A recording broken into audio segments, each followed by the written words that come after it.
How to tag people on Instagram post. Well, it's a very simple and a quick process, so let's get started.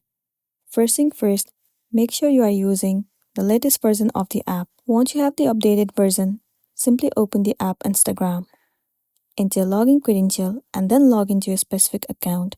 Once you are in this page, click on this plus icon at the bottom of the screen. It will open up your gallery. From here, select any of the posts that you want to upload.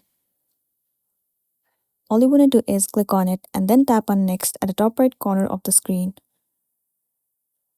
You can edit this picture or tap on next at the bottom right corner. You can see the option of tag people over here. Click on it. Now click on anywhere on the screen or the photo and this interface will pop up. In the source bar, search for the username that you want to tag. If you want to tag more people, click on the picture and then enter their username. Once done, click on Done at the top right corner. You can see 2 people has been tagged. Now if you're ready to upload, tap on Share and then you'll be good to go.